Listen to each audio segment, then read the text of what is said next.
السلام علیکم، welcome to prophet series. اگر ایک انسان کو اللہ کی ہدایت دی جائے مگر پوری قوم اس کی بات کو نظر انداز کرے، ہنسی اڑائے، ظلم کرے اور گناہوں میں ڈوبی رہے، ایسا انسان کیسے صبر کرے، کیسے تبلیغ کرے اور کیسے اللہ کی رحمت پر یقین رکھے؟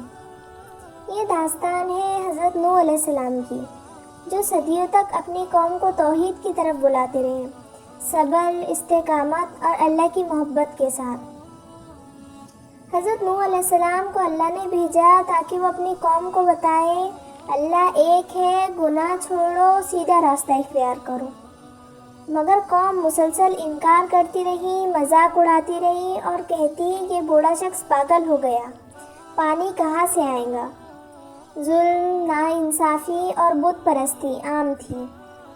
سورہ نوح آیت نمبر 1 میں آتا ہے، اور نوح علیہ السلام کو ہم نے اپنی قوم کی طرف بھیجا کہ وہ اس سے کہے میں تمہارے لیے صاف راستے کی نصیحت لے کر آیا ہوں۔ حضرت نوح علیہ السلام نے صبر کے ساتھ بار بار نصیحت کی مگر قوم نے نہ سنا نہ مانا۔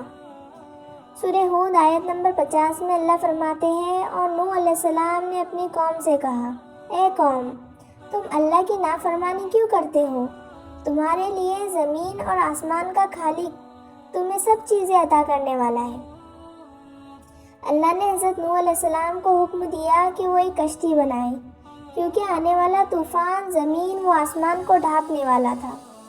حضرت نوح علیہ السلام نے ہزاروں سال تک اپنی قوم کو بلایا مگر وہ مذاق اڑاتی رہی اور کہتی یہ لکڑیاں اور پلاسا کس کام آئیں گا، پانی کب آئے گا۔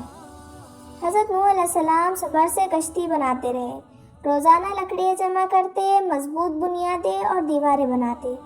اللہ کے حکم کے مطابق کشتی مکمل ہوئی۔ سورہ ہود آیت نمبر 37 میں اللہ فرماتے ہیں، اور نوح علیہ السلام کو ہم نے کہا کشتی بناؤ میرے حکم کے مطابق، اور مخلوق میں سے جو چاہو دو دو جوڑے میں سے لے لو۔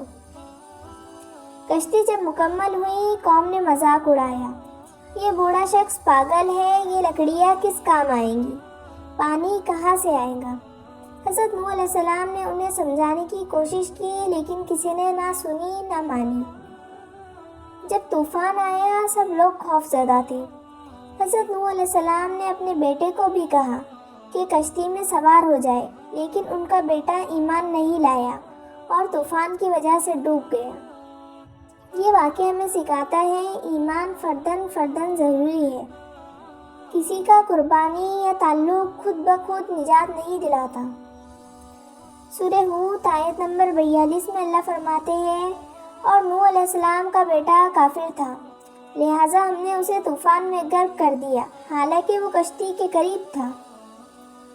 بارش شروع ہوئی، ندی، جھیلیں اور سمندر سب بھر گئے، لہریں پہاڑ بن گئی، کشتی ڈولنے لگی، لیکن اللہ کی حفاظت سے ایمان والے محفوظ رہے۔ کشتی میں حضرت نوح علیہ السلام اور مخلص لوگ موجود تھے۔ سب مخلوقات کے جوڑے بھی کشتی میں تھے تاکہ نئی زمین پر دوبارہ زندگی قائم ہو۔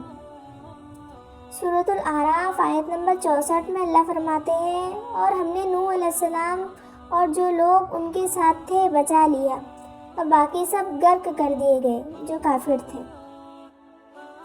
طوفان کے بعد پانی کم ہوا، کشتی جبل جودی پر رکی، زمین خشک ہوئی، حضرت نوح علیہ السلام اور ایمان والے کشتی سے اترے، یہاں سے دوبارہ زندگی شروع ہوئی، زمین آباد ہوئی، اور اللہ کی رحمت کی روشنی سے قوم نے سیکھا کہ نبی کی نصیحت سچی تھی۔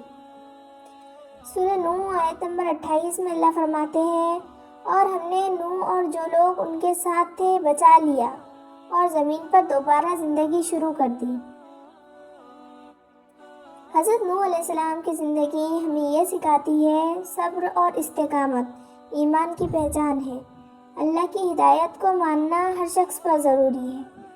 توبہ اور اللہ کی طرف پلٹنا سب سے بڑی طاقت ہے، اور اللہ کی رحمت ہمیشہ ایمان والوں کے ساتھ ہے۔ یہ داستان صبر، تبلیغ، ایمان اور اللہ کی طاقت کی ہے جو ہر انسان کے لیے مشعل راہ ہے۔ اگر آپ کو یہ ویڈیو پسند آئی ہو تو ہمارے ویڈیو کو لائک کریں، شیئر کریں تاکہ انبیاء علیہ السلام کی زندگی سے ملنے والے سبق ہم آپ تک پہنچائیں۔